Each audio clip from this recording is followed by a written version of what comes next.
Saudara, untuk mengetahui perkembangan kasus ini, kita sudah terhubung bersama Kasat Reskrim Polresta Sidoarjo, AKP Fahmi Amarullah. Selamat malam Pak Kasat, terima kasih atas waktunya sudah bergabung di Kompas Malam. Bisa diceritakan Pak, apakah penemuan pengoplosan LPG ini di dua lokasi ini merupakan satu jaringan yang sama? Ya Mbak, selamat malam. Hasil dari penyelidikan kami terkait adanya dugaan tindak pidana penyalahgunaan LPG subsidi, terkait masalah jaringan, apakah jaringan yang sama, sementara masih kita dalami Mbak. Kita masih berupaya terus untuk mengungkap siapa dalang dibalik praktek terlarang ini Mbak. Sementara kami masih lakukan pendalaman Mbak. Ini masih didalami, tapi dari dua lokasi penggerebekan ini apakah para pelakunya ini sama waktu untuk mengoplosnya ini dari tahun 2022 Pak? Untuk sementara Mbak, dari hasil pemeriksaan, untuk yang lokasi pertama yang di kawasan Candi itu dia mulai beroperasi di Agustus 2024. Sedangkan untuk lokasi yang kedua yang di Jenggolo itu menurut pengakuannya itu beroperasi dari tahun 2022.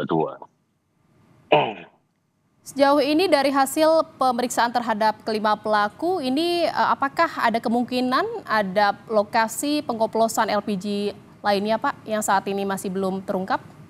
Ya, itulah Mbak, mungkin diawali dari ini Mbak, jadi kami juga terus melakukan pendalaman dan pengungkapan apabila memang nanti kita bisa menemukan terkait adanya dugaan praktek seperti ini juga di tempat yang lain Mbak. Sementara masih kita lakukan upaya penyelidikan Mbak.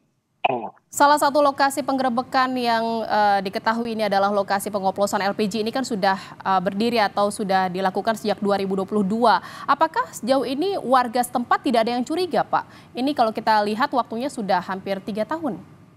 Ya, jadi bisa kami jelaskan Mbak, kenapa warga juga tidak curiga, karena memang tempat ini di depan itu seperti rumah. Nah, dari rumah itu ada parkiran ke belakang dan ternyata di belakang itu ada gudang, Mbak. Kenapa mungkin kegiatan ini tidak begitu menarik perhatian warga? Karena para pelaku ini melakukan kegiatan itu menggunakan mobil penumpang, Mbak. Jadi menggunakan mobil penumpang dengan menutup semua jendela, jadi tidak terlihat isinya apa. Kan terlihatnya mobil penumpang, Mbak. Bukan mobil angkutan barang kayak mobil pick up atau mobil bak terbuka, itu bukan. Jadi warga pun mungkin mengiranya di dalam hanya semacam seperti bengkel ataupun usaha lain, Mbak. Dapat dari mana Pak pasokan LPG 3 kilogramnya dan saat ini dijual kemana saja? Ya, kalau untuk dapat dari mana, kita sedang juga melakukan penyelidikan dari mungkin ada oknum penyalur Mbak, termasuk untuk distribusinya.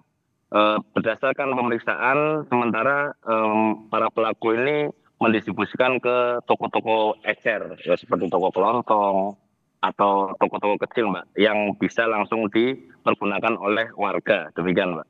Dari pemeriksaan sejauh ini kira-kira berapa banyak lagi Pak orang-orang yang terlibat dalam pengoplosan LPG ini?